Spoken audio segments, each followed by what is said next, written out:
ഞങ്ങളുടെ വാഴ്ത്തപ്പെട്ട ദൈവമേ, നല്ല കർത്താവേ, ഈ ശാന്തവും മനോഹരമായ നല്ല പ്രഭാതത്തിനായി നന്ദിയോടെ തന്നെ സ്തുതിക്കുന്നു. പുതിയങ്ങളുടെ മധ്യത്തിൽ നിന്നെ ആരാധിപ്പാൻ നിന്റെ ആലയത്തിൽ കർത്താവേ, ഞങ്ങളുടെ ഭവനങ്ങളിലൊക്കെയും ഒരുങ്ങുന്ന ഈ സമയം അങ്ങയുടെ പരിശുദ്ധാത്മാവിൻ്റെ കൂട്ടായ്മ നീ ഞങ്ങൾക്ക് നൽകി. ആത്മാവിൽ നിറഞ്ഞവയെ ആരാധിപ്പാൻ ബലഹീനരായ ഞങ്ങളെ നീ സഹായിക്കണമേ. ഞങ്ങളിതിനു മുൻപിൽ സമർപ്പിക്കുന്ന ഞങ്ങളുടെ ആരാധന, ഞങ്ങളുടെ പ്രാർത്ഥനകൾ, സ്തുതികൾ, ഞങ്ങളുടെ സമർപ്പണം കർത്താവേ നീ സ്വീകരിച്ച് നിങ്ങളെ ആശീർവദിച്ച് അനുഗ്രഹിക്കണമെന്ന് പ്രാർത്ഥിക്കുന്നു. അങ്ങയുടെ ആത്മാവിൽ നിറയപ്പെട്ടവരായി, പുതുക്കം പ്രാപിച്ചവരായി, അങ്ങയുടെ കൂട്ടായ്മയിൽ സന്തോഷിക്കുന്നവരായി ഞങ്ങളുടെ ജീവിതങ്ങളെ രൂപാന്തരപ്പെടുത്തുവാൻ ഈ ആരാധനയിലൂടെ നീ ഞങ്ങളെ സഹായിക്കണമെന്ന് പ്രാർത്ഥിക്കുന്നു. ആരാധനയുടെ ആദ്യം മുതൽ അവസാനം വരെ ഞങ്ങളോട് കൂടെ ഇരിക്കണമേ. അങ്ങയുടെ തിരുനാമം മഹത്വത്തിനായി അങ്ങയെ ആരാധിക്കുവാൻ, അങ്ങയെ അകക്കണ്ണിൽ കണ്ട് ഞങ്ങളുടെ ഹൃദയങ്ങളിൽ അങ്ങയെ ആരാധിക്കുവാൻ ഈ പ്രഭാതത്തിൽ പരിപൂർണമായി ഞങ്ങളെ സഹായിക്കണമെന്ന് പ്രാർത്ഥിക്കുന്നു. നിങ്ങളോട് കൂടെ ഇരിക്കണമേ. പ്രാർത്ഥന ഘടനായി സ്തോത്രം ക്രിസ്തുയേശുവിന്റെ നിസ്തുല്യ നാമത്തിൽ തന്നെ. ആമേൻ. ദൈവനാമ മഹത്വത്തിനും ആരാധനയുടെ ആരംഭത്തിനുമായി ജ്ഞാനകീർത്തനങ്ങളിൽ 34-ാമത്തെ കീർത്തനം ചേർന്ന് പാടാം.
പ്രാർത്ഥിക്കാം.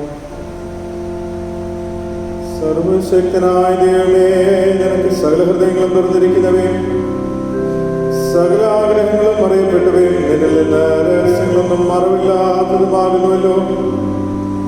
ഞങ്ങൾ നിന്നെ പൂർണ്ണമായി സ്നേഹിക്കുവാനും നിന്റെ നിന്റെ പരിശുദ്ധ നാമത്തെ യോഗ്യമായി മഹത്വപ്പെടുത്തുവാനും നിന്റെ പരിശുദ്ധാത്മാവിന്റെ നിശ്വാസത്താൽ ഞങ്ങളുടെ ഹൃദയങ്ങളെ നിലവുകളെ ഞങ്ങളുടെ കർത്താവായ യേശു ക്രിസ്തു മൂലം വെടിപ്പാക്കണമേ.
നമ്മുടെ കർത്താവായ യേശു ക്രിസ്തു അരുളിച്ചെയ്തത് ഇസ്രായേലേ കേൾക്കാം.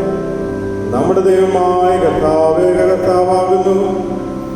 നിന്റെ ദൈവമായ കർത്താവിനെ നീ പൂർണ്ണ ഹൃദയത്തോടും പൂർണ്ണാത്മാവോടും പൂർണ്ണ മനസ്സോടും പൂർണ്ണ ശക്തിയോടും കൂടെ സ്നേഹിക്കേണ്ടതാകുന്നു.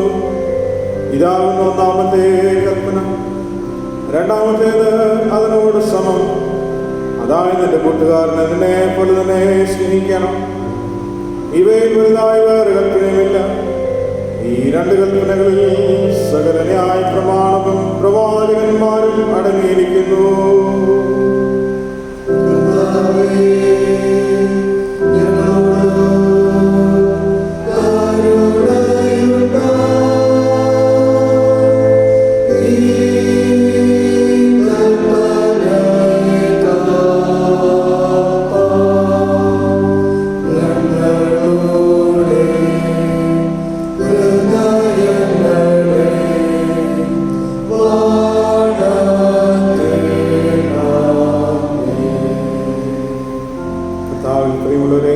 ദൈവത്തിൻ്റെ ഏറ്റവും പരിശുദ്ധ വചനം കേൾക്കുവാനും കർത്താവിൻ്റെ ശരീരങ്ങളെ കൈക്കൊള്ളുവാനും നാം ഒരുമിച്ച് വന്നിരിക്കുന്നു.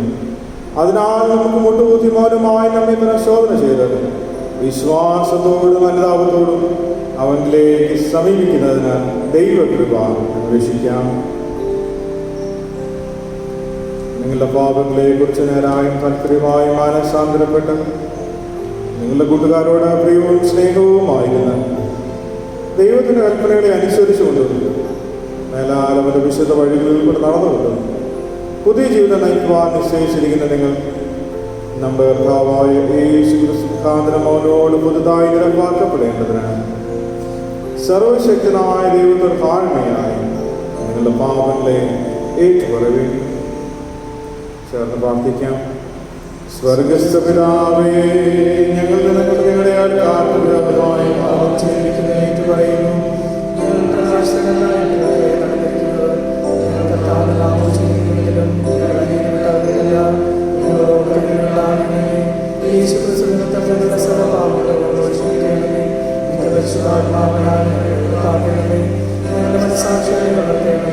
മറ്റുള്ളവരുടെ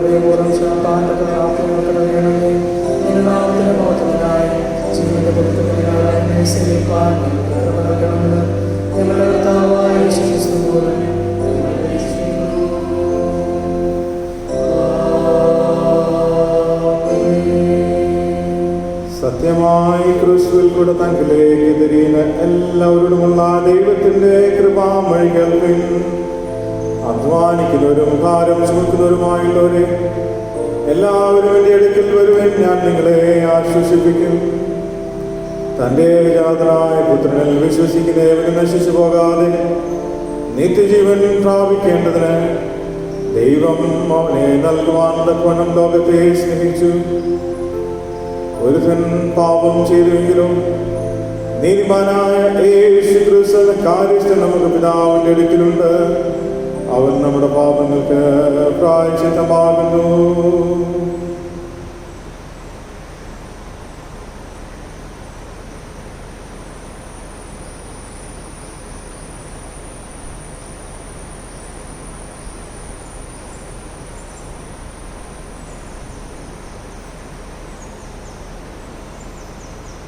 മനഃപൂർവമായ മാനസാന്തരത്തോടും സത്യവിശ്വാസത്തോടും നിങ്ങളിലേക്ക് തിരികെയും തങ്ങളുടെ സഹോദരങ്ങളോട് ക്ഷമിക്കുകയും ചെയ്യുന്ന എല്ലാവർക്കും പാപമോചനം നൽകുമെന്ന് തന്റെ മഹാകരുണയാൽ വാഗ്ദത്തം ചെയ്തിരിക്കുന്ന സ്വർഗ്ഗസ്ഥ പിതാവായ സർവ്വശക്തിയുള്ള ദൈവം നമ്മുടെ കർത്താവായ യേശു ക്രിസ്തു മുഖാന്തരം നിങ്ങളോട് കരുണയുണ്ടായി നിങ്ങളുടെ സകലപാപങ്ങളെ ക്ഷമിച്ച് അവയിൽ നിങ്ങളെ വിടുവിച്ച് സകല നന്മയിലും ഉറപ്പിച്ച് ബലപ്പെടുത്തി നിങ്ങളെ നിത്യജീവനിലേക്ക് പ്രവേശിപ്പിക്കട്ടെ.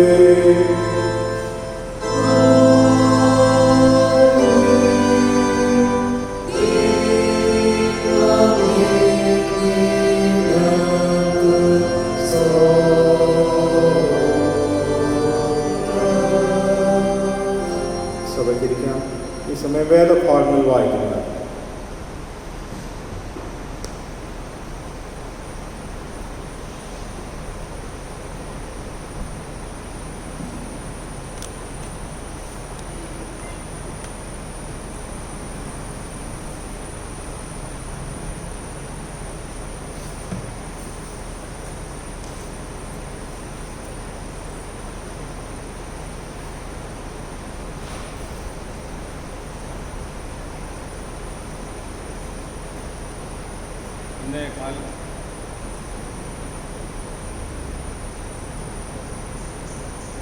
ഇന്ന് കാലത്തേക്ക് നിശ്ചയിച്ചിരിക്കുന്ന ഒന്നാം വേദഭാഗം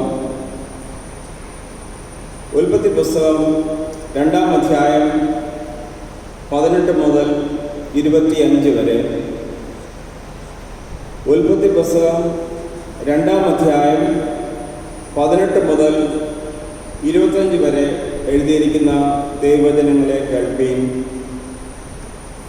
അനന്തരം യഹോവയായ ദൈവം, മനുഷ്യൻ ഏകനായിരിക്കുന്നത് നന്നല്ല, ഞാൻ അവന് തക്കതായൊരു തുണ ഉണ്ടാക്കിക്കൊടുക്കും എന്ന് അരുളി ചെയ്തു.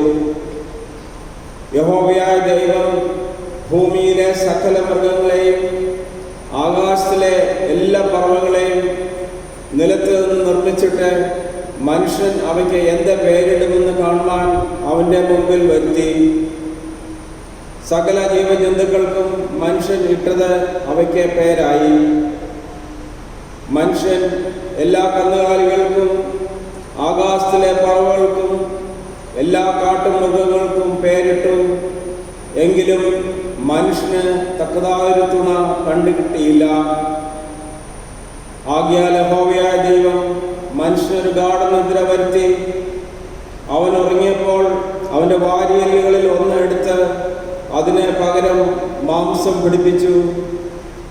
യഹോവയായ ദൈവം മനുഷ്യരിൽ നിന്നെടുത്ത വാരിയലിനെ ഒരു സ്ത്രീയാക്കി അവളെ മനുഷ്യൻ്റെ അടുക്കൽ കൊണ്ടുവന്നു. അപ്പോൾ മനുഷ്യൻ, ഇത് ഇപ്പോൾ എൻ്റെ അസ്ഥിയിൽ നിന്ന് അസ്ഥിയും എൻ്റെ മാംസത്തിൽ നിന്ന് മാംസവുമാകുന്നു. ഇവളെ നരിൽ നിന്ന് എടുത്തിരിക്കിയാൽ ഇവൾക്ക് നാരി എന്ന് പേരാകും എന്ന് പറഞ്ഞു. അതുകൊണ്ട് പുരുഷൻ അപ്പനെയും അമ്മയും വിട്ടുപിരിഞ്ഞ് ഭാര്യയോട് പറ്റിച്ചേരും, അവർ ഏകദേഹമായി തീരും. മനുഷ്യരും ഭാര്യയും ഇരുവരും നഗ്നരായിരുന്നു, അവർക്ക് നാണം തോന്നിയില്ല താനും. ഇവിടെ ഒന്നാം വേദഭാഗം വായിച്ച് അവസാനിക്കുന്നു.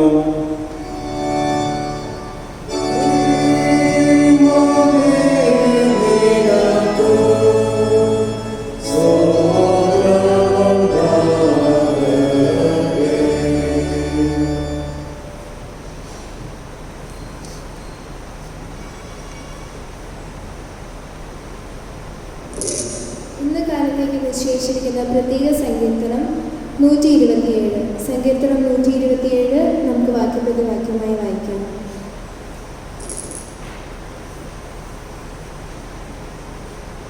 യഹോവ വീട് പണിയാതിരുന്നാൽ പണിയുന്നവർ വൃഥ അധ്വാനിക്കുന്നു.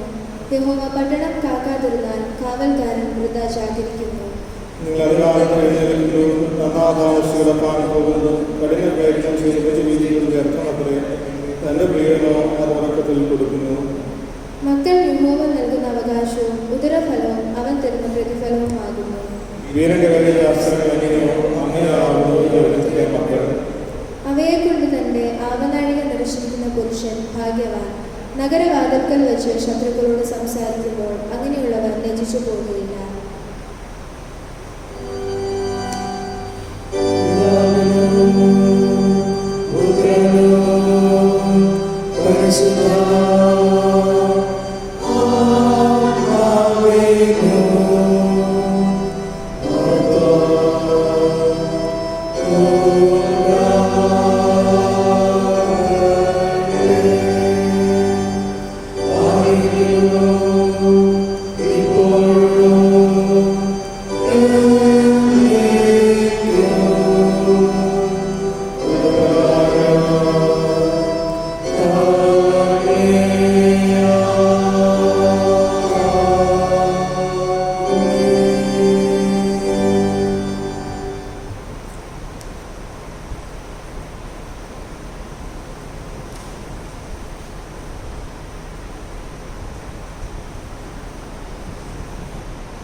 ഇന്ന് കാലത്തേക്ക് നിശ്ചയിച്ചിരിക്കുന്ന രണ്ടാം വേദഭാഗം എഫേസ്യർക്ക് എഴുതിയ ലേഖനം 5-ാം അധ്യായം 22 മുതൽ 32 വരെ.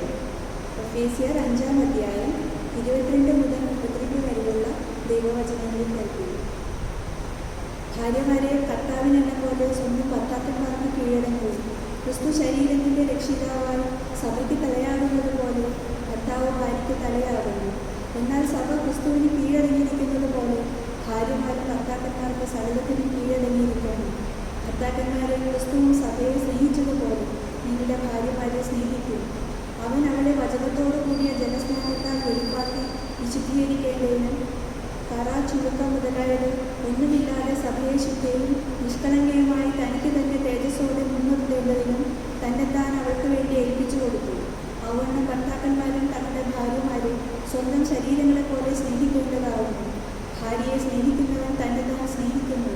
ആരും തൻ്റെ ജഡത്തെ ഒരു നാളും പകച്ചിട്ടില്ലല്ലോ. ക്രിസ്തുവും സഭയെ ചെയ്യുന്നത് പോലെ അതിനെ പോറ്റി പുലർത്തുകയത്രേ ചെയ്യുന്നത്. നാം അവൻ്റെ ശരീരത്തിൻ്റെ അവയവങ്ങളല്ലോ. അതുനിമിത്തം ഒരു മനുഷ്യൻ അപ്പനെയും അമ്മയെയും വിട്ട് ഭാര്യയോട് പറ്റിച്ചേരും. ഇരുവരും ഒരു ദേഹമായി തീരും. ഈ മർമ്മം വലിയത്. ഞാൻ ക്രിസ്തുവിനെയും സഭയെയും ഉദ്ദേശിച്ചത്രേ പറയുന്നത്. എന്നാൽ നിങ്ങളും അങ്ങനെ തന്നെ ഓരോരുത്തരും താങ്കളുടെ ഭാര്യയെ തന്നെ പോലെ തന്നെ സ്നേഹിക്കണം. ഭാര്യയോ ഭർത്താവിന് ഭയപ്പെടേണ്ടതാകുന്നു. ഇവിടെ രണ്ടാം വേദഭാഗം വായിച്ച് അവസാനിക്കുന്നു.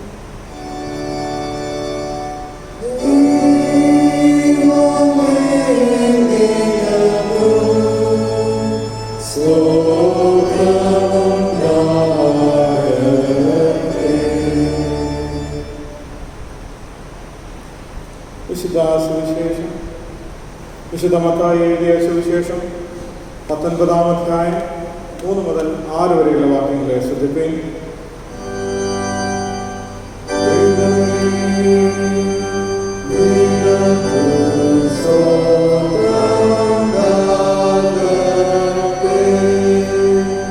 വിശുദ്ധ മത്തായി എഴുതിയ സുവിശേഷം 19-ാം അധ്യായം 3 മുതലുള്ള വാക്യങ്ങൾ. പരീശന്മാർ അവൻ്റെ അടുക്കൽ വന്ന് ഏത് കാരണം ചൊല്ലിയും ഭാര്യയെ ഉപേക്ഷിക്കുന്നത് വിഹിതമോ എന്ന് അവനെ പരീക്ഷിച്ച് ചോദിച്ചു.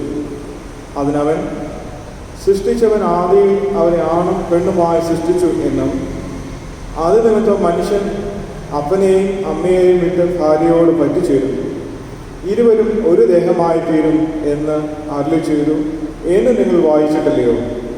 അതുകൊണ്ട് അവർ മേലാൽ രണ്ടല്ല ഒരു ദേഹമത്രേ.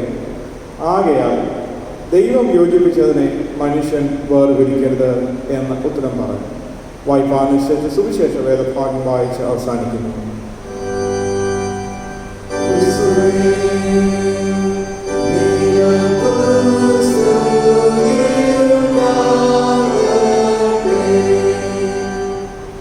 വചനധ്യാനത്തിന് മുൻപായി ജ്ഞാനകീർത്തനങ്ങളിൽ 188-ാം കീർത്തനം.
വാഴ്ത്തപ്പെട്ട ദൈവമേ, നീ ഞങ്ങൾക്കായി ഒരുക്കിയ ഈ നല്ല പ്രഭാതത്തിനായി, ഈ ആരാധനയ്ക്കായി ഞങ്ങൾ നന്ദിയോട് തന്നെ വാഴ്ത്തുന്നു.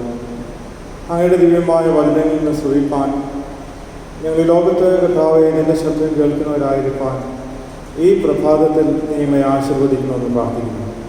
നിന്റെ തിരുസാന്നിധ്യം ഞങ്ങളുടെ മധ്യത്തിൽ ഉള്ളതുകൊണ്ട് സ്തോത്രം ചെയ്യുന്നു. ഞങ്ങളുടെ ഹൃദയങ്ങളോട് നീ സംസാരിക്കണമേ.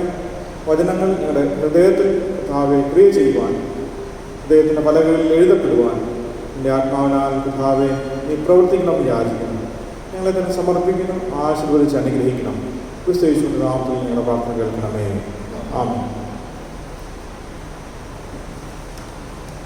ദൈവത്തിൻ്റെ അതിപരിശുദ്ധ നാമം വാഴ്ത്തപ്പെടുമാറാകട്ടെ.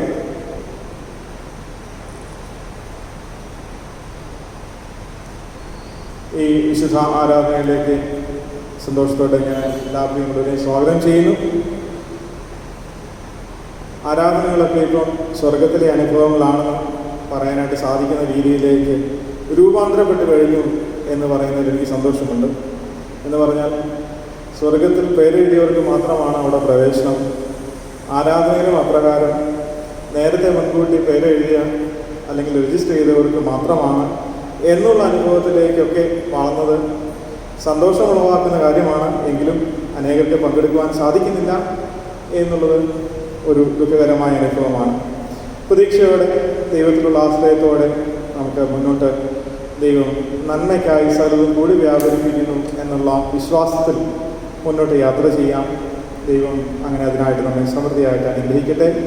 എല്ലാ പ്രിയമുള്ളവരെയും ദൈവം തൻ്റെ വലിയവനായ ദൈവം തൻ്റെ സകല സമൃദ്ധിയാലും നിറവിനാലും അനുഗ്രഹിക്കട്ടെ എന്ന് ഞാൻ ആരംഭമായി പ്രാർത്ഥിക്കുന്നു, ആശംസിക്കുന്നു. ഇന്നത്തെ ചിന്തയ്ക്ക് ആധാരമായിരിക്കുന്ന വിഷയം വിവാഹം എന്ന ഉടമ്പടിയുടെ ആഘോഷം എന്നുള്ളതാണ്. വിവാഹം എന്ന ഉടമ്പടിയുടെ ആഘോഷം. ഉൽപ്പത്തി പുസ്തകം 2-ാം അധ്യായം 18 മുതൽ നമ്മൾ വായിച്ചു കേട്ടു. ഉൽപ്പത്തി 2:18 മുതൽ 25 വരെ. സങ്കീർത്തനങ്ങളിൽ 127. ലേഖന വേദഭാഗത്ത് എഫേസ്യ ലേഖനം 5-ാം അധ്യായം 22 മുതൽ 33 വരെ. മത്തായി സുവിശേഷം 19-ാം അധ്യായം 3 മുതൽ 6 വരെയുള്ള ഭാഗം. നമുക്കെല്ലാം വളരെ സുപരിചിതമായ വേദഭാഗങ്ങളാണ് ഇവയൊക്കെ. ഈ വിഷയവും നമുക്ക് വളരെ സുപരിചിതമായ ഒരു വേദഭാഗമാണ്. എന്നാൽ ഞാൻ ഒന്നുകൂടെ എന്താണ് ക്രിസ്തീയ സഭ അല്ലെങ്കിൽ ദൈവത്തിൻ്റെ വചനം വിവാഹത്തെക്കുറിച്ച്, കുടുംബജീവിതത്തെക്കുറിച്ച് ഉദ്ദേശിക്കുന്നത് എന്ന് പൊതുവായി സഭയെ അറിയിക്കുവാനാണ്, സഭയോട് പറയുവാനാണ്, സംസാരിക്കുവാനാണ് ഞാൻ ആഗ്രഹിക്കുന്നത്.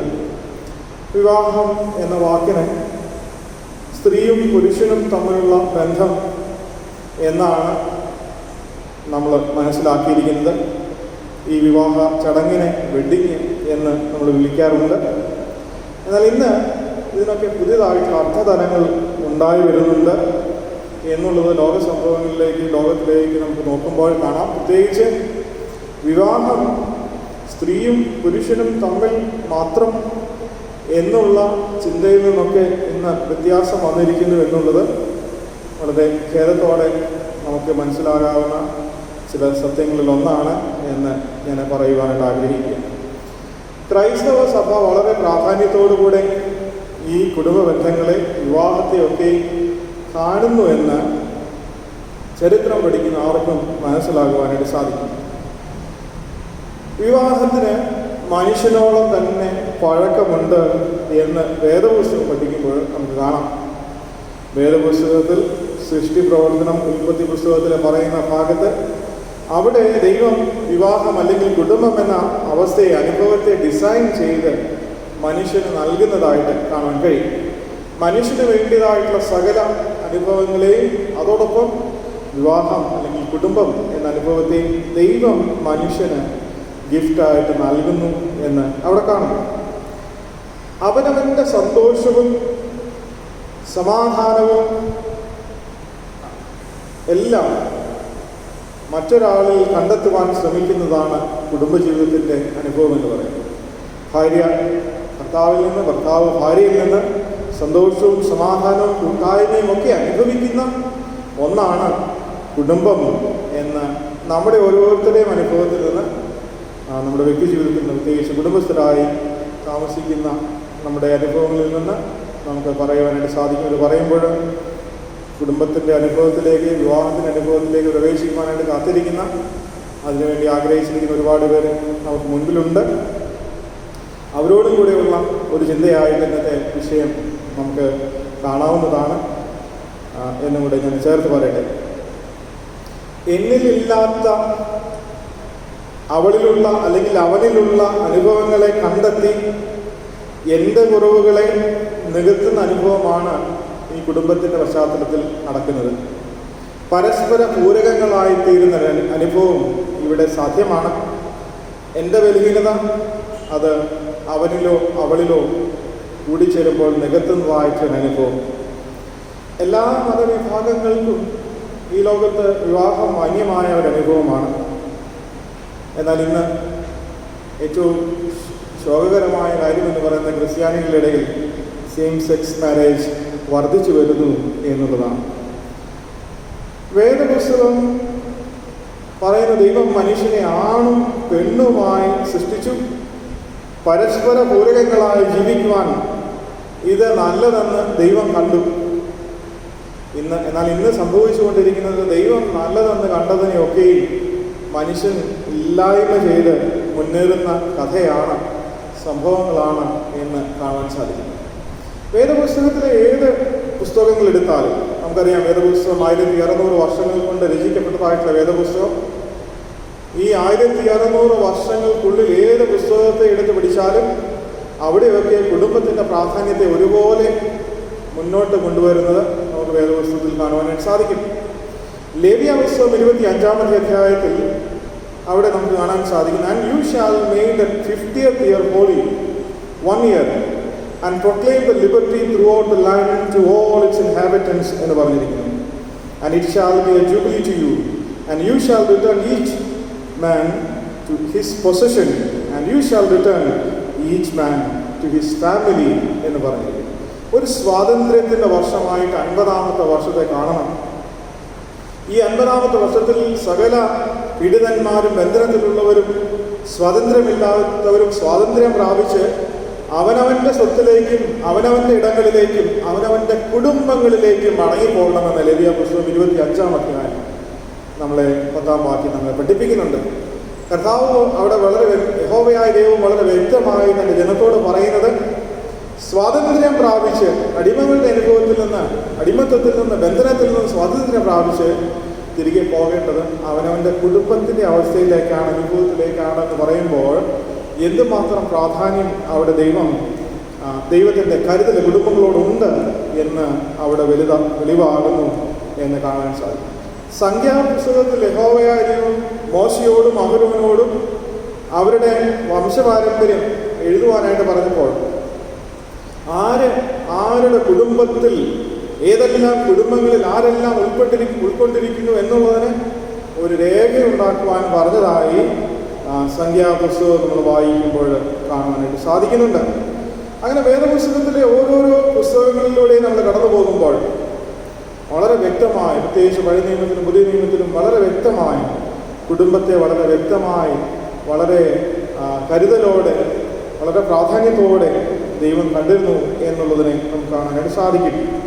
കർത്താവിൻ്റെ പരസ്യ ശുശ്രൂഷയുടെ കാലത്ത് ദൈവരാജ്യത്തെക്കുറിച്ച് കർത്താവ് പറഞ്ഞ പല ഉപമകളിലും വിവാഹം, കുടുംബം ഒക്കെയും കടന്നു വരുന്നത്, ഒരു വിഷയമായി കടന്നു വരുന്നത് നാം കാണാൻ സാധിക്കും. കർത്താവിൻ്റെ പരസ്യ ശുശ്രൂഷ ആരംഭിക്കുന്നത് തന്നെ ഒരു കുടുംബത്തിൻ്റെ, ഒരു വിവാഹ ശുശ്രൂഷയുടെ പശ്ചാത്തലത്തിലാണ് എന്ന് നമുക്കറിയാം. മത്തായി സുവിശേഷം 22-ാം അധ്യായം അതിൻ്റെ 2-ാം വാക്യത്തിൽ തൻ്റെ പുത്രന് വേണ്ടി കല്യാണം സദ്യ ഒരുക്കുന്ന ഒരു രാജാവിനെ കുറിച്ച് പറഞ്ഞിരിക്കുന്നു. ക്ഷണിക്കപ്പെട്ടവരെ കടന്നു വരുവാൻ സാധിക്കാതെ വന്നപ്പോൾ വഴിത്തലക്കിൽ പോയി ക്ഷണിക്കപ്പെടാത്തവരെ വിവാഹത്തിൻ്റെ സദ്യയിലേക്ക് കൊണ്ടുവരുവാൻ രാജാവ് കൽപ്പിക്കുന്നതിനെ കുറിച്ച് മത്തായി സുവിശേഷം 22-ന്റെ 2-ൽ കാണുവാനായിട്ട് സാധിക്കും. കുടുംബം, വിവാഹം എന്ന ഇൻസ്റ്റിറ്റ്യൂഷൻ ഭൂമിയിൽ മാത്രമുള്ളതാണോ എന്നൊരു ചോദ്യം പലപ്പോഴും പലരും വന്ന് കർത്താവിനോട് ചോദിച്ചിട്ടുണ്ട്. മർക്കോസ് സുവിശേഷം 12-ാം അധ്യായം 25-ാം വാക്യം, മത്തായി സുവിശേഷം 22-ന്റെ 30, ലൂക്കോസ് സുവിശേഷം 20:34 ഈ ഭാഗങ്ങളിൽ കർത്താവിനോട് വന്ന് ചോദിക്കുന്ന ചോദ്യം, മാരേജ്, വിവാഹം ഈ ഭൂമിയിൽ മാത്രം മനുഷ്യർക്ക് പറഞ്ഞിട്ടുള്ളതാണോ എന്ന ഒരു ചോദ്യം. സാധാരണ നമ്മൾ പറയും വിവാഹം സ്വർഗത്തിൽ നടത്തപ്പെടുന്നുവെന്ന്. എന്നാൽ യഥാർത്ഥത്തിൽ വിവാഹം സ്വർഗത്തിൽ വെച്ച് നടത്തപ്പെടുന്നുണ്ടോ? ഈ വേദഭാഗങ്ങൾ, ഞാൻ പറഞ്ഞതായിട്ടുള്ള വേദഭാഗങ്ങളിൽ വളരെ വ്യക്തമായിട്ട് കർത്താവ് തൻ്റെ ശിഷ്യന്മാരോട് പറയുന്നു, ഈ ഭൂമിയിലാണ് മനുഷ്യർക്ക് വിവാഹം നിശ്ചയിക്കുന്നതും, ഈ ഭൂമിയിലാണ് മനുഷ്യർ വിവാഹം ചെയ്യുന്നതും, ഇവിടെയാണ് മനുഷ്യർ കുടുംബമായി വസിക്കുന്നതും. പുനരുത്ഥാനത്തിൽ അങ്ങനെയൊന്നില്ല എന്ന് വ്യക്തമായി, സ്വർഗത്തിൽ അങ്ങനെ ഒരു അനുഭവം ഇല്ല എന്ന് വ്യക്തമായി അവിടെ പറയുന്നു. എന്നാൽ നമുക്കറിയാം, കുഞ്ഞാടിൻ്റെ കല്യാണം വന്നില്ല എന്നൊക്കെ നമ്മൾ പാടുന്നുണ്ട്. അപ്പോൾ പിന്നെ ആരെക്കുറിച്ചാണ് അവിടെ പറയുന്നത്? സ്വർഗത്തിൽ നടക്കുന്ന ഈ വിവാഹം എന്താണ്? സ്വർഗത്തിൽ നടക്കുന്ന ഈ വിവാഹ അനുഭവം എന്താണ് എന്ന് നമ്മൾ വെളിപാട് പുസ്തകം 19-ാം അധ്യായം നോക്കുമ്പോൾ അവിടെ പറഞ്ഞിരിക്കുന്നു, സ്വർഗത്തിൽ വെച്ച് നടത്തപ്പെടുന്ന വിവാഹമുണ്ട്. അവിടെ പറഞ്ഞിരിക്കുന്നത് കുഞ്ഞാടായ യേശു ക്രിസ്തു അവനായി ഒരുക്കപ്പെട്ടിരിക്കുന്ന കാന്തയായ സഭയും തമ്മിലുള്ള വിവാഹത്തെയാണ് അവിടെ പറഞ്ഞിരിക്കുന്നതെന്ന് വെളിപ്പാട് പുസ്തകം 19-ാം അധ്യായം 7-9 വാക്യങ്ങളിൽ നമ്മെ ഓർമ്മിക്കുക. വിവാഹം, കുടുംബജീവിതം എന്നുള്ളത് ഈ ഭൂമിയിൽ ഉള്ള ഒരു അനുഭവം മാത്രമായിട്ടാണ് കർത്താവ് പറയുന്നത്. സ്വർഗത്തിൽ വെച്ച് നടത്തപ്പെടുന്ന വിവാഹം അത് യേശു ക്രിസ്തുവും മണവാട്ടിയായ സഭയും തമ്മിലുള്ള വിവാഹമാണ് എന്ന് നമുക്ക് ഇവിടെ വെളിപ്പാട് പുസ്തകം 19-ാം അധ്യായം പഠിപ്പിക്കുന്നു. കർത്താവിൻ്റെ മണവാട്ടിമാർ എന്നൊരു വാക്ക് നമ്മൾ കേട്ടിട്ടുണ്ടാകും. ഒരു തെറ്റിദ്ധാരണയുടെ പുറത്താണ് ആ വാക്കൊക്കെയും പറയുന്നത് എന്നുള്ളത് നമ്മൾ വേദപുസ്തകം പഠിക്കുമ്പോൾ മനസ്സിലാക്കാമെന്ന് വെച്ചാൽ, ആരാണ് കർത്താവിൻ്റെ മണവാട്ടി? നാം ഓരോരുത്തരും അടങ്ങുന്ന സഭയാണ് കർത്താവിൻ്റെ മണവാട്ടി എന്ന് വെളിപ്പാട് പുസ്തകം തുടർന്ന് വായിക്കുമ്പോൾ അവിടെ കാണാൻ സാധിക്കും. വിശുദ്ധന്മാരുടെ നീതി പ്രവൃത്തികൾ എന്ന വിശുദ്ധ വസ്ത്രം ധരിച്ച സഭയാണ് ഈ കാന്തയായ വധു എന്ന് പറഞ്ഞിരിക്കുന്നു. വിശുദ്ധന്മാരുടെ നീതി പ്രവൃത്തികൾ എന്ന വിശുദ്ധ വസ്ത്രം ധരിച്ച സഭ, ദൈവകൃപ പ്രാപിക്കുന്നവർക്കാണ് ഈ വിശുദ്ധ വസ്ത്രം ധരിക്കുവാൻ സാധിക്കുക എന്നും വെളിപ്പാട് പുസ്തകം നമ്മളെ പഠിപ്പിക്കുന്നു. ദൈവത്തിൻ്റെ കൃപ പ്രാപിച്ച, ദൈവത്തിൻ്റെ അനുഗ്രഹം പ്രാപിച്ച, ദൈവത്തിൻ്റെ അനുഗ്രഹത്തിന് പാത്രമായി തീർന്ന നാം ഓരോരുത്തരും കർത്താവുമായിട്ടുള്ള ആ വലിയ കൂടിച്ചേരലിന് വേണ്ടി കാത്തിരിക്കുന്നു എന്ന് വെളിപാട് നമ്മെ ഓർമ്മിപ്പിക്കും. രണ്ടാം പാഠഭാഗത്തിലേക്ക് എൻ്റെ ശ്രദ്ധയെ ഞാൻ കൊണ്ടുവരിക. ചില ചിന്തകളെ പറഞ്ഞ് ഞാൻ അവസാനിപ്പിക്കാം. എഫേസ്യ ലേഖനം 5-ാം അധ്യായം 22 മുതലുള്ള ഭാഗം. എഫേസ്യ ലേഖനത്തിൽ ഈ 5-ാം അധ്യായത്തിൽ വളരെ പ്രധാനപ്പെട്ടതായിട്ടുള്ളൊരു ആശയം നമുക്കവിടെ കാണാൻ കഴിയുന്നുണ്ട്. അവിടെ ഒരു സ്ത്രീയും പുരുഷനും ഭാര്യയും ഭർത്താവും തമ്മിലുള്ള ബന്ധത്തെ പറഞ്ഞിരിക്കുന്നതോടൊപ്പം തന്നെ കർത്താവും സഭയുമായിട്ടുള്ള ബന്ധത്തെയും അവിടെ ഒന്നിച്ച് പാരലലായി പറഞ്ഞിരിക്കുന്നത്, ഒന്നിച്ച് അവിടെ ചേർത്ത് വെച്ചിരിക്കുന്നത് കാണുവാനായിട്ട് സാധിക്കുന്നു. സഭയോടുള്ള യേശു ക്രിസ്തുവിൻ്റെ ത്യാഗപൂർണമായ സമർപ്പണമുള്ള സ്നേഹത്തെ അവിടെ എടുത്തു പറഞ്ഞിട്ടുണ്ട്. സഭയുടെ മേലുള്ള യേശു ക്രിസ്തുവിൻ്റെ അവകാശത്തെ, അധികാരത്തെയും അവിടെ ഓർമ്മിപ്പിക്കുന്നുണ്ട്. സഭ അതുകൊണ്ട് ക്രിസ്തുവിന് കീഴടങ്ങിയിരിക്കണം എന്ന് പറയും. സഭയെ പുതുക്കുന്ന, നിർമ്മലീകരിക്കുന്ന യേശു ക്രിസ്തുവിൻ്റെ പ്രവർത്തനങ്ങളെക്കുറിച്ചും ഈ വേദഭാഗം നമ്മെ പഠിപ്പിക്കുന്നു. ക്രിസ്തുവും സഭയും തമ്മിലുള്ള ഉദാത്തമായ ഈ ബന്ധത്തിൽ നിന്ന് കുടുംബബന്ധങ്ങളിൽ ഭർത്താവും ഭാര്യയും തമ്മിൽ എന്ന തരത്തിൽ ക്രമീകരണങ്ങൾ ചെയ്ത് പരസ്പരം സഭയും കർത്താവും ആയിരിക്കുന്നത് പോലെ ആയിരിക്കണം എന്ന് എഫേസ്യ ലേഖനത്തിൽ നമ്മെ ഓർമ്മിപ്പിക്കുക. 2-3 കാര്യങ്ങൾ അവിടെ പറയുന്നുണ്ട്. എന്തൊക്കെയാണ് ക്രിസ്തുവും സഭയും തമ്മിലുള്ള ബന്ധത്തിൻ്റെ പ്രത്യേകതകൾ, അത് മാത്രം പറഞ്ഞ് ഞാൻ അവസാനിക്കുക. അങ്ങനെ ആയിരിക്കണം നമ്മുടെ ഓരോരുത്തരുടെയും കുടുംബജീവിതം, വിവാഹം എന്ന് നാം മനസ്സിലാക്കണം. ഒന്നാമതായി ഈ വേദഭാഗത്ത് പറയുന്നത്, നമ്മെ പഠിപ്പിക്കുന്നു, ഒരു ഐക്യത്തിൻ്റെ അനുഭവത്തെക്കുറിച്ചാണ് അവിടെ പറയുന്നത്. യൂണിറ്റിയുടെ അനുഭവത്തെക്കുറിച്ചാണ് പറയുന്നത്. സഭയും ക്രിസ്തുവും തമ്മിലുള്ള ഒരു ഐക്യത്തെക്കുറിച്ച് അവിടെ പറഞ്ഞിട്ടുണ്ട്. ഭാര്യ ഭർത്താക്കന്മാരുടെ ഇടയിൽ കുടുംബജീവിതത്തിൽ ഉണ്ടാകേണ്ട ഒന്നാമത്തെ കാര്യം എന്ന് പറയുന്നത് ഐക്യമാണ് എന്ന് പറയുന്നു. ഉൽപ്പത്തി പുസ്തകം 2-ാം അധ്യായം 24-ാമത്തെ വാക്യത്തിൽ പറയുന്നു, അപ്പനെയും അമ്മയെയും വിട്ട് ഭാര്യയോട് പറ്റിച്ചേരും, ഇരുവരും ഒരു ദേഹമായി തീരും എന്ന് അവിടെ രേഖപ്പെടുത്തിയിരിക്കുന്നു. പരസ്പരമുണ്ടാകുന്ന ഈ യൂണിറ്റി, ഐക്യം, അത് നമുക്ക് മുൻപിൽ മാതൃകയായി നിൽക്കുന്നത് യേശു ക്രിസ്തുവും സഭയും തമ്മിലുള്ള ബന്ധമാണ് എന്ന് ഇവിടെ ഓർമ്മിക്കുക. ഇതുകൊണ്ട് അർത്ഥമാക്കുന്നത്, ക്രിസ്തുവും സഭയും തമ്മിലുള്ള ബന്ധത്തിലേക്ക് നോക്കിയാൽ നമ്മുടെ ജീവിതത്തിൽ ഈ അനുഭവങ്ങളുണ്ടോ എന്ന് നമ്മൾ കണ്ടെത്തണം എന്നുള്ളതാണ്. ക്രിസ്തു തലയാകുന്ന ഒരു ശരീരമുണ്ട്. ക്രിസ്തു എന്ന ഈ സഭ, ക്രിസ്തു എന്ന ഈ തലയാകുന്ന ഈ ശരീരത്തിൽ ഒരവയവമായി തീരുന്ന അനുഭവം നമുക്ക് ഓരോരുത്തർക്കുമുണ്ട്. ക്രിസ്തു സഭയിലെ അംഗങ്ങളെന്ന് പറഞ്ഞാൽ ക്രിസ്തു തലയാണ്, ആ ശരീരത്തിലെ അവയവങ്ങളാണ് നാം ഓരോരുത്തരും എന്നുള്ള നിലയിൽ ഭാര്യ ഭർത്താക്കന്മാരും അപ്രകാരം പരസ്പരം അവയവങ്ങളായി തീരണം എന്ന് ഇവിടെ ഈ വേദഭാഗത്ത് നമ്മെ ഓർമ്മിക്കുക. ഈ ഐക്യത ക്രിസ്തു ശരീരത്തിന് പുറത്ത് സാധ്യമല്ല. ഭാര്യ ഭർത്തൃ ബന്ധത്തിന് പുറത്ത് ഈ ഐക്യത സാധ്യമല്ല എന്ന് ഇവിടെ അപ്പോസ്തലൻ പറയുകയാണ്. ഭാര്യാഭർത്താക്കന്മാർ അവർ തമ്മിലുള്ള ഐക്യത ആരംഭിക്കുന്നത് ക്രിസ്തു ശരീരത്തിലെ അവയവങ്ങളായി തീരുമ്പോഴാണ്.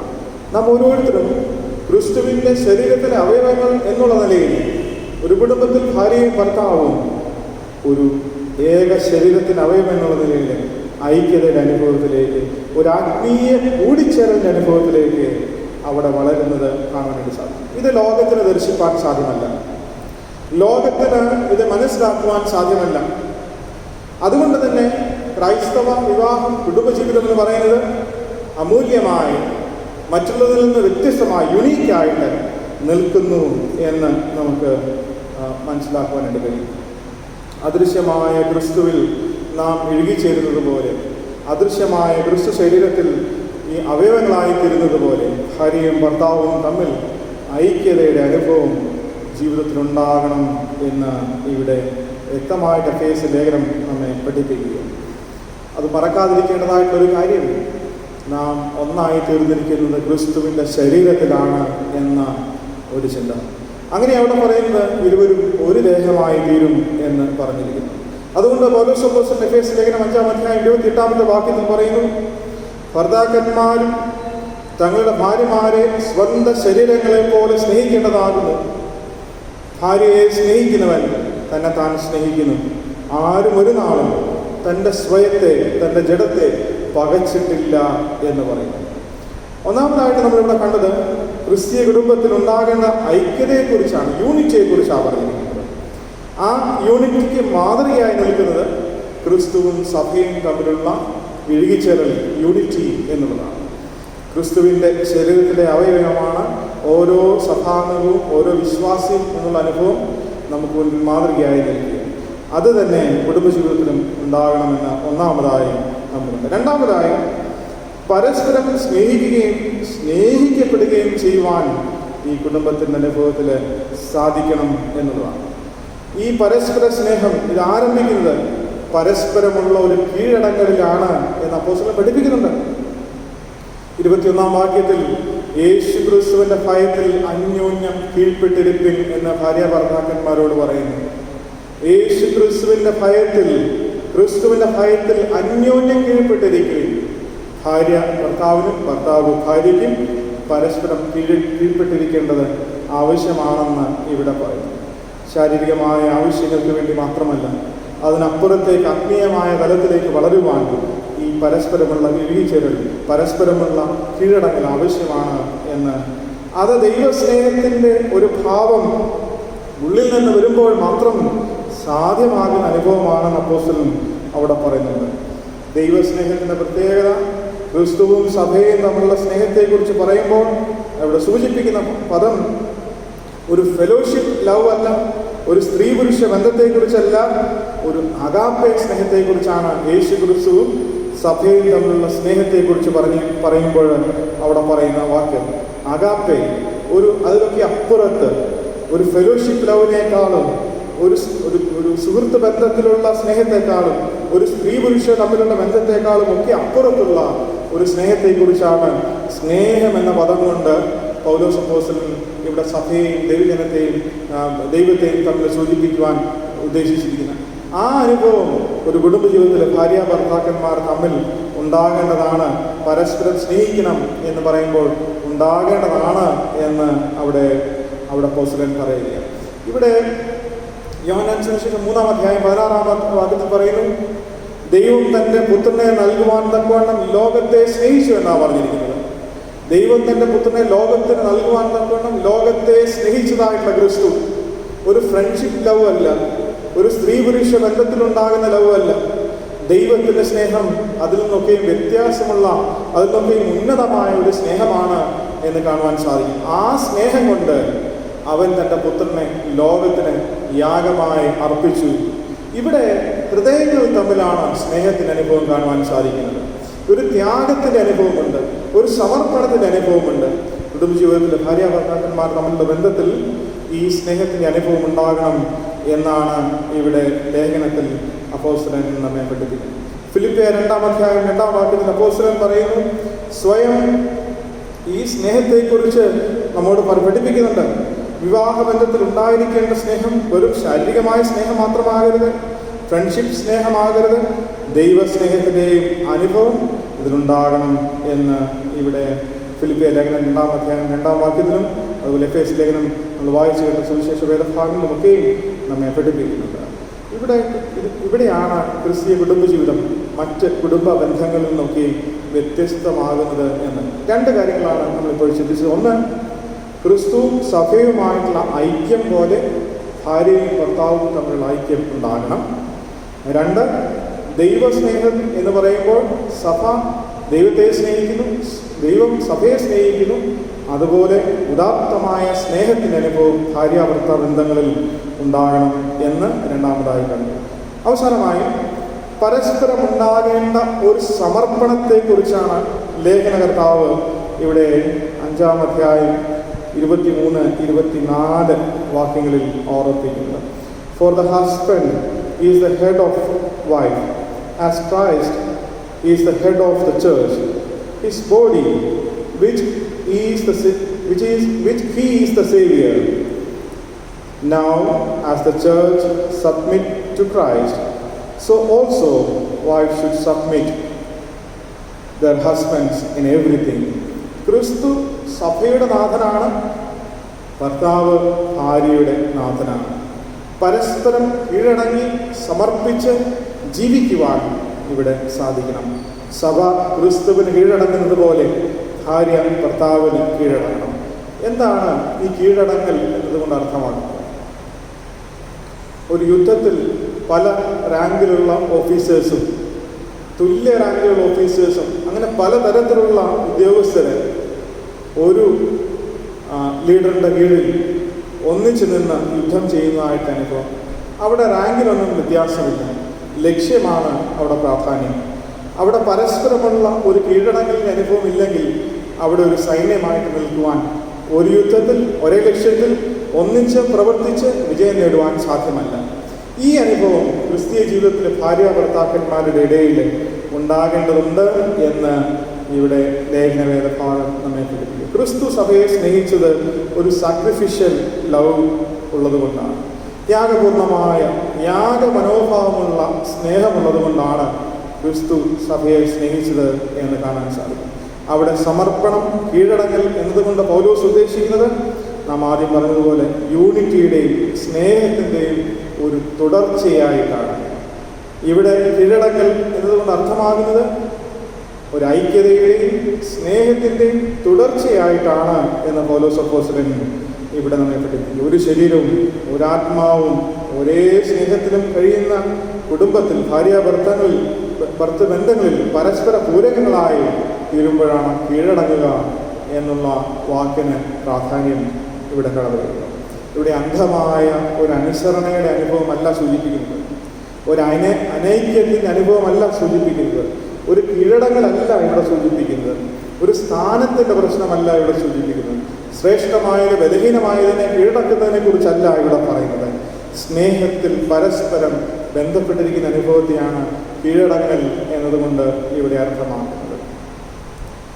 എഫേസ്യ ലേഖനം 5-ാം അധ്യായം 21-22 വാക്യങ്ങളിൽ കാണുന്നത് പോലെ സഭ ക്രിസ്തുവിന് കീഴ്പ്പെടുന്നത് പോലെ നാം പരസ്പരം കുടുംബബന്ധത്തിൽ കീഴ്പ്പെടുവാൻ സാധിക്കും. ഏക ആശ്രയമായ, ഏക ആശയായ, ഏക പ്രത്യാശയായ നാഥന് സഭ കീഴടങ്ങിയിരിക്കുന്നത് പോലെ ഭാര്യ ഭർത്താക്കന്മാർ കീഴടങ്ങുവാൻ സാധിക്കണം എന്ന അപ്പോസ്തലൻ പറയുന്നു. ഭാര്യ ഭർത്താക്കന്മാർ പരസ്പരം കീഴടങ്ങുമ്പോൾ അവിടെ സഭ കർത്താവിന് കീഴടങ്ങുന്നത് പോലെയാണ് എന്ന് നാം മനസ്സിലാക്കണം. ഇവിടെ കീഴടങ്ങൽ ആരംഭിക്കുന്നത് സ്നേഹത്തിലാണ് എന്ന് നാം മറന്നുപോകുന്നു. 3 കാര്യങ്ങളാണ് നാം ഇന്ന് ചിന്തിച്ചത്.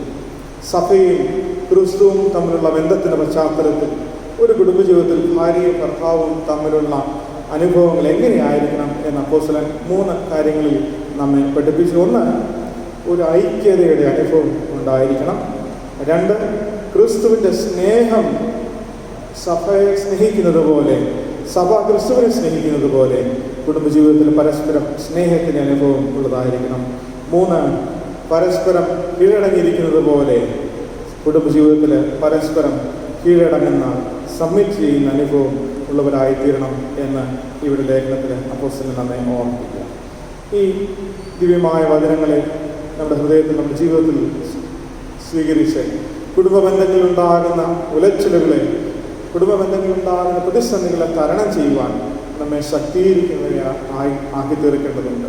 ദൈവവചനത്തിൻ്റെ വെളിച്ചത്തിൽ ഈ വചനത്തിനനുസരിച്ച് കുടുംബജീവിതത്തെ നമുക്ക് ക്രമീകരിക്കുവാൻ സാധിക്കുന്നുവെങ്കിൽ ബലവത്തായ, ശക്തിമത്തായ, സാക്ഷ്യമുള്ള ഒരു കുടുംബം നമുക്കിവിടെ കെട്ടിപ്പടുത്ത് ജീവിപ്പാനായിട്ട് സാധിക്കും.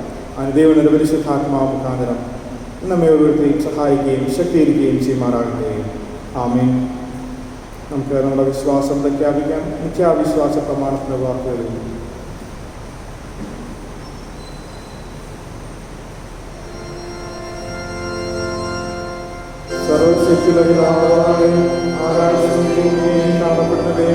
കാണപ്പെടാത്തതുമായ സർവദേശിഷ്ടനായ ഏകദൈവത്തിൻ്റെ ദൈവത്തിൻ്റെ ഏകജാതനായ ഏകർത്താവായ പിതാവ് ജനിക്കപ്പെട്ട ദൈവത്തിൻ്റെ ദൈവം, പ്രകാശത്തിൻ്റെ പ്രകാശം, സത്യദൈവത്തിൽ നിന്ന് സത്യദൈവം ജനിക്കപ്പെട്ടവൻ, എല്ലാവരുടെ ഏകത്വമുള്ളവൻ, അവനായ സ്വർഗത്തിനായ മനുഷ്യരായ നമ്മുടെ രക്ഷയ്ക്ക് വേണ്ടി സ്വർഗത്തിൽ നൽകി പരിശുദ്ധാത്മാവായ കന്യാമറിയുന്നവർ മനുഷ്യനായി തീർന്നു. പൊന്തിയോസ്തരാപ്രശസ്തിയിൽ നമുക്ക് വേണ്ടി ക്രൂശിക്കപ്പെട്ടു, കഷ്ടപ്പെട്ടിട്ട് നടക്കപ്പെട്ടു പ്രകാരം 3-ാം ദിവസം ഉയർത്തെഴുന്നേറ്റ് സ്വർഗത്തിലേക്ക് പിതാവിന്റെ വലത്തുഭാഗത്തിരിക്കുന്നു. ജീവനെയും മരിച്ചവരെയും ന്യായം വിധിപ്പാൻ വീടുകൾ അവരുടെ രാജ്യത്തിന് അവസാനം ഉണ്ടാകട്ടെ. കർത്താവ് ജീവിക്കുന്നതിനും പിതാവിൽ നിന്ന് പുത്രനും പുറപ്പെടുന്നു, പിതാവിനോടും പുത്രനോടും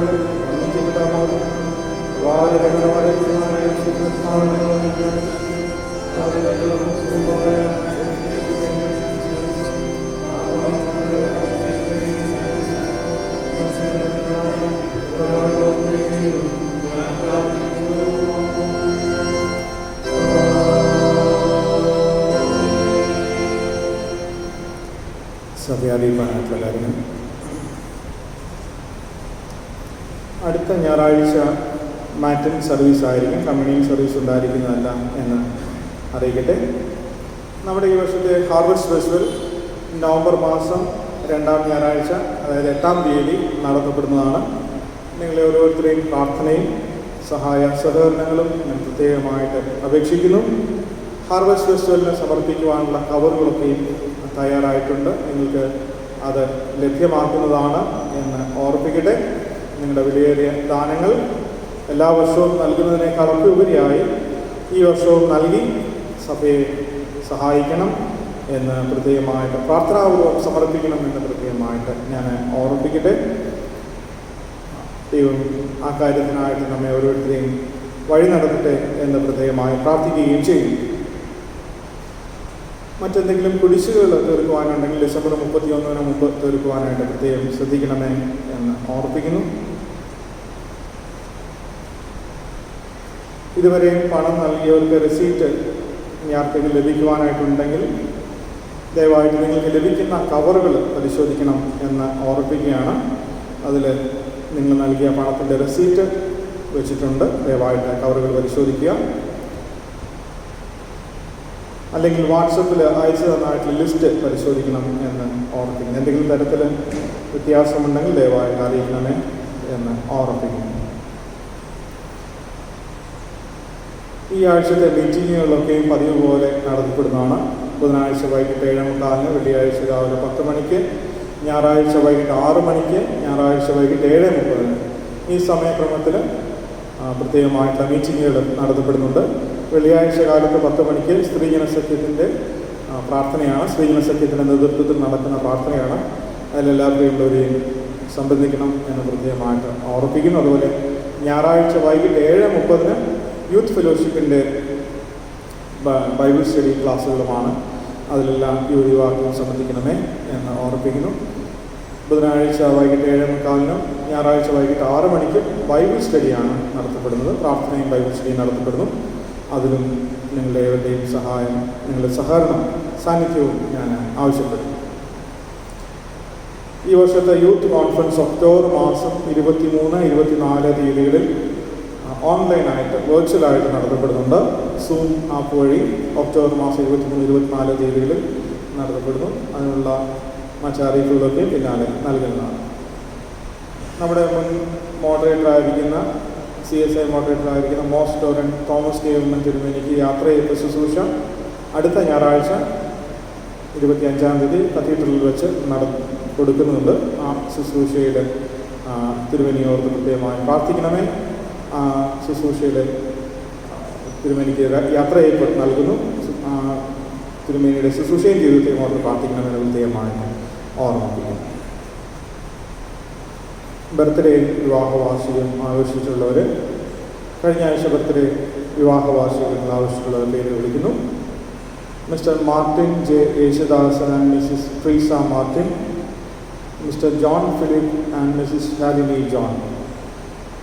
ബർത്ത്ഡേ ആഘോഷിച്ചവർ Suguna Cecil, Susie John, Anjali Elsa Reji, Jacob Jacobs, Jobin Oommen John, Savitha Sam, Kishore V, Johnson K George.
വാഴ്ത്തപ്പെട്ട ദൈവമേ, നല്ല കർത്താവേ, ഞങ്ങളുടെ ആയുസ്സിൻ്റെ ഓരോ നാളും പെരുകുന്നത് നിൻ്റെ കൃപയാണ്.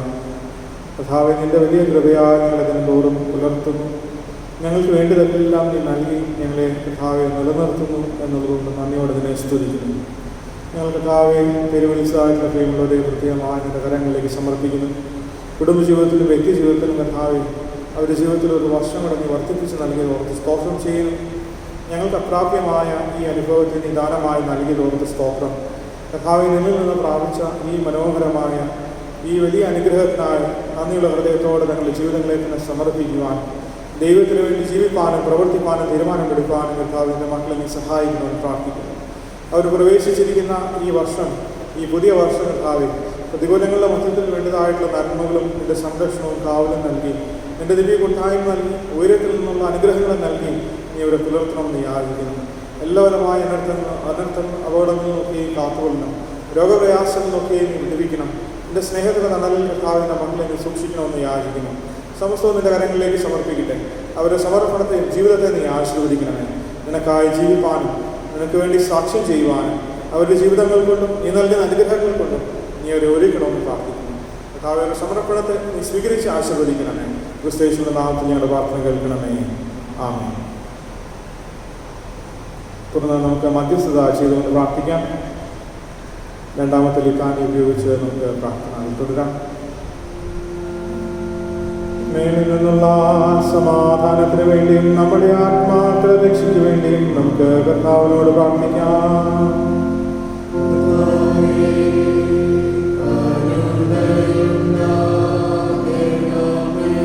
ലോകസമാധാനത്തിന് വേണ്ടിയും ദൈവത്തിന്റെ വിശുദ്ധ സഭയുടെ ക്ഷേമത്തിന് വേണ്ടിയും സകല മനുഷ്യരുടെ ഐക്യത്തിന് വേണ്ടിയും നമുക്ക് കർത്താവിനോട് പ്രാർത്ഥിക്കാം.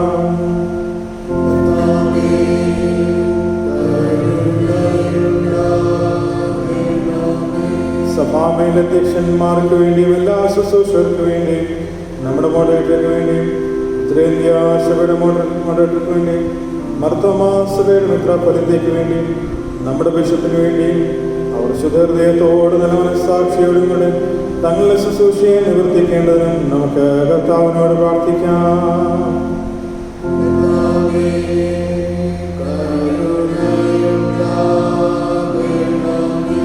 നമ്മുടെ രാജ്യത്തെല്ലാ ഭരണാധികാരികൾക്ക് വേണ്ടിയും അധികാരത്തിലുള്ള മറ്റെല്ലാവർക്കു വേണ്ടിയും നമുക്ക് കർത്താവിനോട് പ്രാർത്ഥിക്കാം.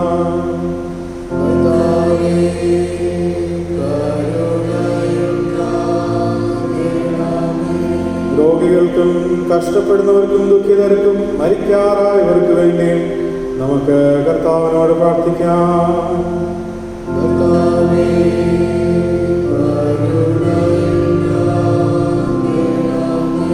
അഗതികൾക്കും വിശന്നിരിക്കുന്നവർക്കും അനാഥർക്കും വിധവമാർക്കും പേടി അനുഭവിക്കുന്നവർക്ക് വേണ്ടി നമുക്ക് കർത്താവിനോട് പ്രാർത്ഥിക്കാം.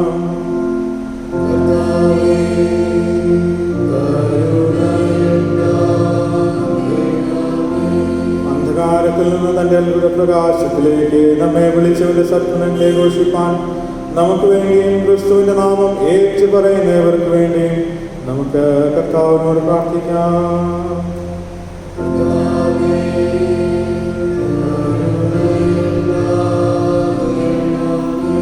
ഈ ഭൂമിയിൽ ദൈവത്തെ സേവിച്ചപ്പോൾ വിശ്രമിക്കുന്ന എല്ലാ ദൈവഭക്തന്മാരോടുകൂടെ തന്റെ അന്തമില്ലാത്ത സന്തോഷത്തിന്റെ പൂർണ്ണതയിലേക്ക് പ്രവേശിക്കുന്നതിനായി നമുക്ക് കർത്താവിനോട് പ്രാർത്ഥിക്കാം.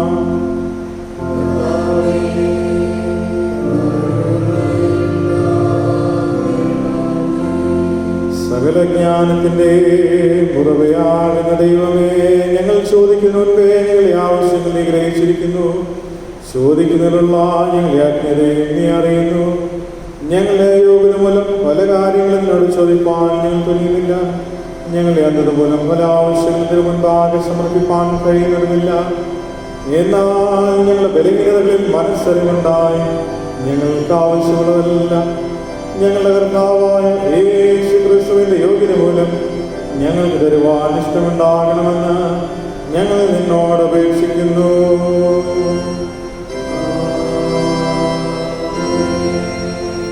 നമ്മുടെ കർത്താവായ യേശു ക്രിസ്തുവിന്റെ കൃപയും ദൈവത്തിന്റെ സ്നേഹവും പരിശുദ്ധാത്മാവിന്റെ കൂട്ടായ്മയും നിങ്ങളെല്ലാവരോടും കൂടെ ഇപ്പോഴും എന്നേക്കും ഇരിക്കുമാറാകട്ടെ.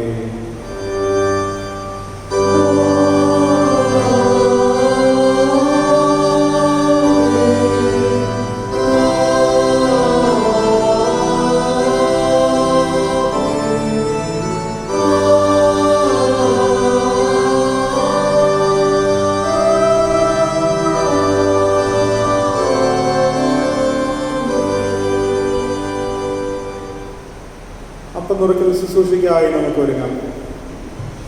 ഇതാ സഹോദരന്മാർ ഒത്തൊരുമിച്ച് വസിക്കുന്നത് എത്ര ശുഭവും എത്ര മനോഹരവുമാകുന്നു. അപ്പോൾ കൊണ്ട് പലരായ നാം ഒരു ശരീരമാകുന്നു. നാം എല്ലാവരും ഒരേ അംശങ്ങളുമാകുന്നുവല്ലോ.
ഗീതങ്ങളിൽ 163 ഗീതം പാടുമ്പോൾ സ്തോത്ര വഴിപാടുകൾ സ്വീകരിക്കും. ഗീതം 163.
ഐക്യത്താൽ നിന്റെ കൃപാസനത്തിലേക്കുള്ള പുതുവഴിയെ പ്രതിഷ്ഠിച്ചിരിക്കുന്ന പരിശുദ്ധ പിതാവേ, അവൻ മുഖാന്തരം അയോഗ്യരായ ഞങ്ങളുടെ അടുക്കിലേക്ക് വരുന്നു. സ്വർഗത്തിലും ഭൂമിയിലുമുള്ളതെല്ലാം നിനക്കുള്ളതല്ലോ. നിന്റെ കയ്യിൽ നിന്ന് വാങ്ങി ഞങ്ങൾ നിനക്ക് തരുന്നതേയുള്ളൂ. ഞങ്ങളുടെ ദാനങ്ങളെ നീ കൈക്കൊണ്ട് നിന്റെ മഹത്വത്തിനായി ഉപയോഗിക്കണമെന്ന് താഴ്മയോട് ഞങ്ങൾ നിന്നോട് അപേക്ഷിക്കുന്നു.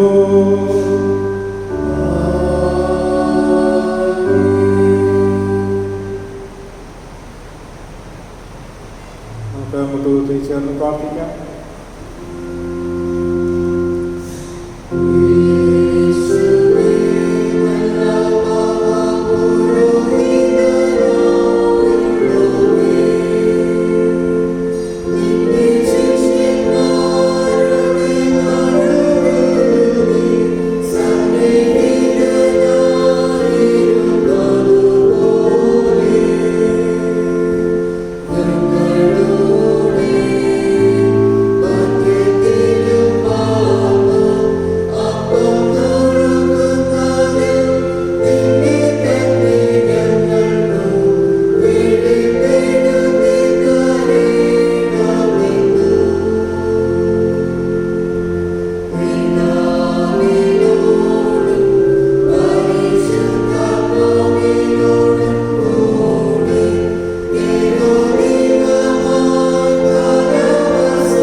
നിങ്ങളോടുകൂടി ഇരിക്കട്ടെ. നിങ്ങളുടെ ഹൃദയങ്ങളെ ഉയർത്തുവിൻ. നമ്മുടെ ദൈവമായ കർത്താവ് നമുക്ക് സ്തോത്രം ചെയ്യാം. പരിശുദ്ധ കർത്താവേ, സർവശക്തനായ പിതാവേ, നിത്യദൈവമേ, ഞങ്ങളെല്ലാ കാലങ്ങളിലും എല്ലാ സ്ഥലങ്ങളിലും നിനക്ക് സ്തോത്രം ചെയ്യുന്നത് ഏറ്റവും യുക്തന്യായം ഞങ്ങൾ ചെയ്യേണ്ടുന്ന മുറയുമാകുന്നു. നിന്റെ പുത്രനും ഞങ്ങളുടെ കർത്താവുമായ യേശുക്രിസ്തു മുഖാന്തരമായിട്ട് തന്നെ അവൻ മുഖാന്തരം നീ ആകാശവും ഭൂമിയും അവയിലുള്ള സകലത്തെയും ഉണ്ടാക്കി മനുഷ്യനെ നിന്റെ സ്വന്തം സാദൃശ്യത്തിൽ നിർമ്മിക്കുകയും ചെയ്തു. അവൻ പാപത്തിൽ വീണപ്പോൾ പുതിയ സൃഷ്ടിയുടെ ആദ്യ ഫലമാകേണ്ടതിന് അവനെ വീണ്ടെടുക്കുകയും ചെയ്തു.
സ്വർഗസ്ഥപിതാവേ, നീ സത്യമായി പരിശുദ്ധനാകുന്നു.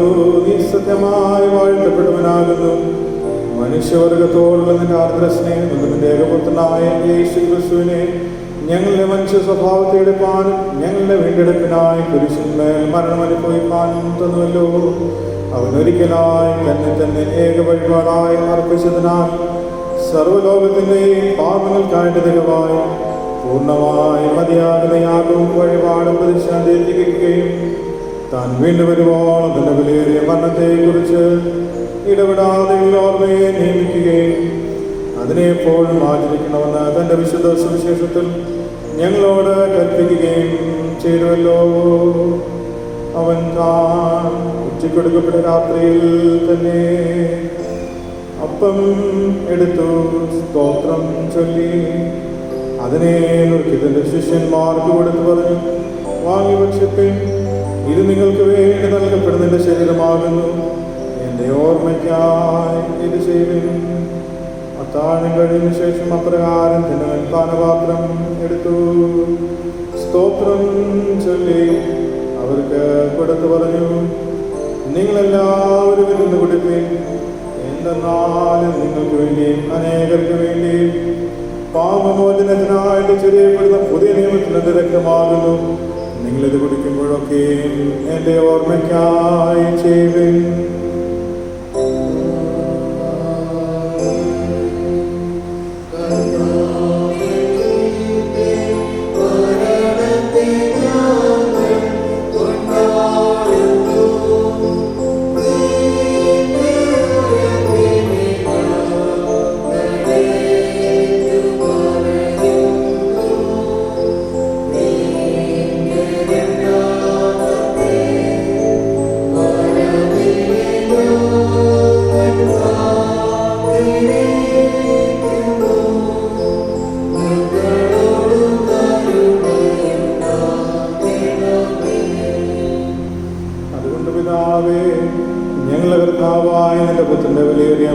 കഷ്ടപ്പാടും അവന്റെ മഹത്വമുള്ള പുനരുത്ഥാനവും സ്വർഗാരോഹണവും ഓർത്തുകൊണ്ടും അവനിൽ നീ ഞങ്ങൾക്കായി സമ്പാദിച്ച പൂർണ്ണ വീണ്ടെടുപ്പിനായി ഞങ്ങൾ നിനക്ക് സ്തോത്രം ചെയ്തുകൊണ്ടും അവൻ കൽപ്പിച്ച പ്രകാരം അവൻ വരുവോളം അവന്റെ ഓർമ്മയ്ക്കായി നിന്റെ ദാസരായി ഞങ്ങളിതിനെ ചെയ്യുന്നു.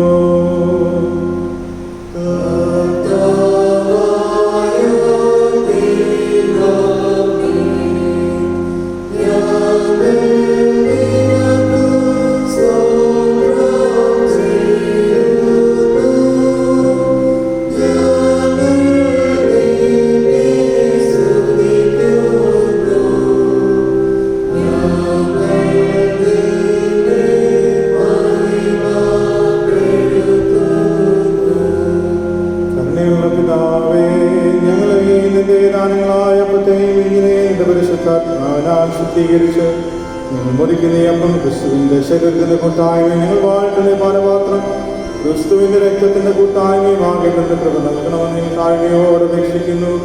അങ്ങനെ അവന് യോജിക്കപ്പെട്ട് ഞങ്ങളെല്ലാവരും വിശ്വാസത്തിന്റെ ഐക്യം പ്രാപിച്ച് ഞങ്ങളുടെ കർത്താവാകുന്ന മെശിഹ എന്ന തലയാകുന്ന അവനിലേക്ക് സകലത്തിലും വളരേണ്ടെന്ന കൃപ നൽകണമേ. അവൻ മൂലമായും അവനോടുകൂടെ പരിശുദ്ധാത്മാവിന്റെ ഐക്യത്തിൽ സർവശക്തനായ പിതാവേ നിനക്ക് സകല ബഹുമാനവും മഹത്വവും കാലാവസാനം കൂടാതെ ഉണ്ടായിരിക്കട്ടെ.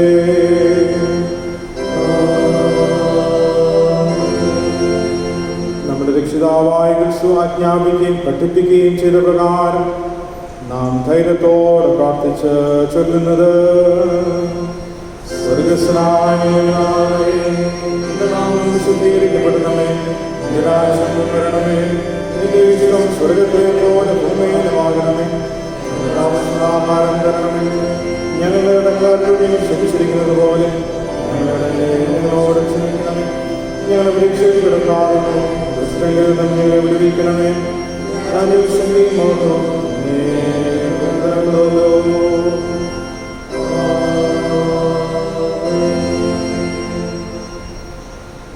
കർത്തൃമേശയുടെ മഹനീയമായ അനുഭവത്തിലേക്ക് നാം അടുത്തു വരുന്നതിന് മുൻപ് ദൈവിക സാന്നിധ്യത്തിൽ നമ്മയത്തിനെ ഒന്ന് സമർപ്പിക്കാം. ദൈവത്തിൻ്റെ നിരന്തരമായ കൃപയും അനുഗ്രഹങ്ങളും നിറവുകളുമില്ലാതെ ഈ തിരുമേശയിൽ നിന്ന് ഭക്ഷിപ്പാനും ദാനം ചെയ്യുവാനും നമുക്ക് സാധ്യമല്ല. ദൈവകൃപയും കരുണയും യാചിച്ചുകൊണ്ട് ഒരു നിമിഷം മൗനമായി നമുക്ക് പ്രാർത്ഥിക്കാം.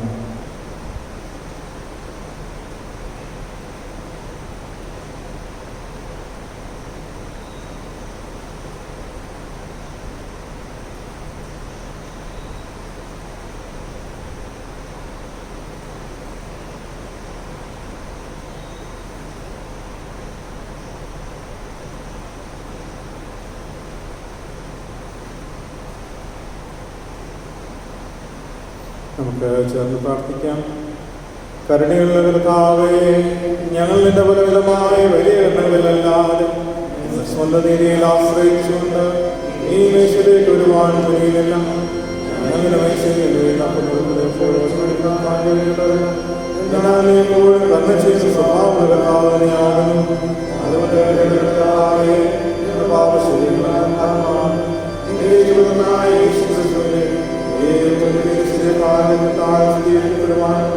ഞങ്ങളവനിലും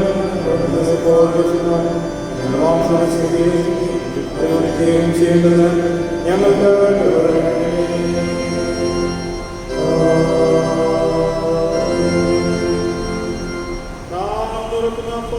ക്രിസ്തുവിന്റെ ശരീരത്തിന്റെ കൂട്ടായ്മ അല്ലയോ.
ശരീരത്തിന്റെ രക്തത്തിന്റെ ശാസ്ത്രമെന്ന വിശ്വാസത്താൽ കൈകൊണ്ട് നമുക്ക് ദൈവത്തിന് സ്തോത്രം ചെയ്യാം.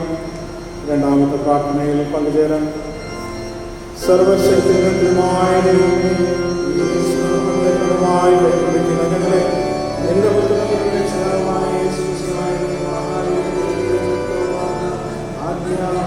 പോഷിപ്പാൻ ഞങ്ങളുടെ സൗകര്യം ചെയ്യുന്നു. അതിനാൽ ഞങ്ങളെ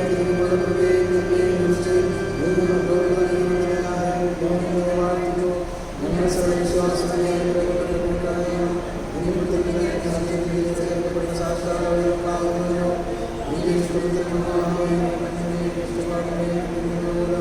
ആശയ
കൊള്ളുവിൻ.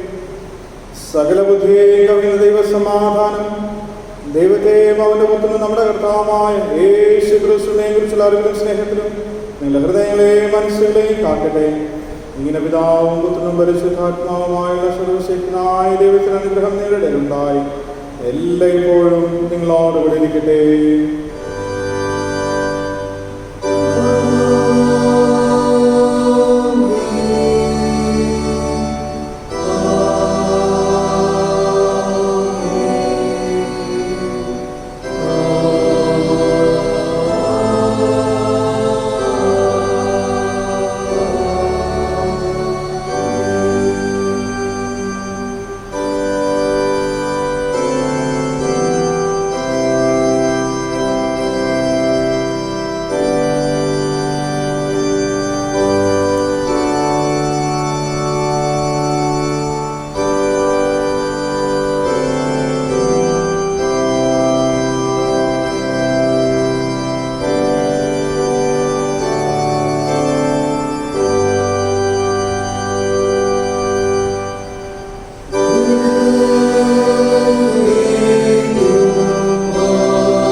വിശുദ്ധ ആരാധനയുടെ അവസാനമായ ജ്ഞാനകീർത്തനങ്ങളിൽ 359 കീർത്തനം. ജ്ഞാനകീർത്തനങ്ങളിൽ 359.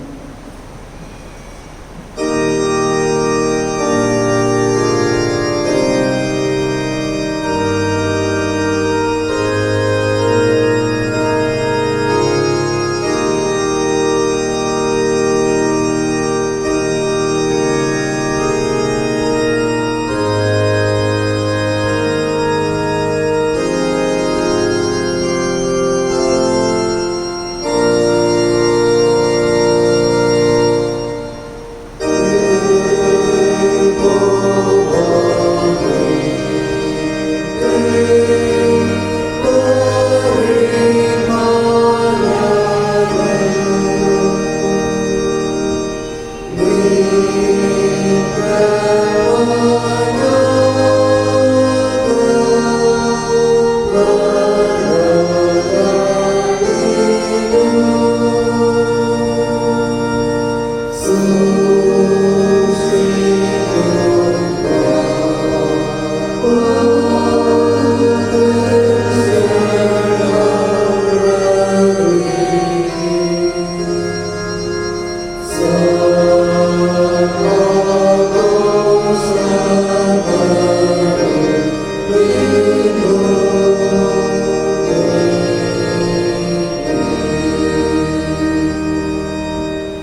നിങ്ങളോട് കൂടി ഇരിക്കട്ടെ.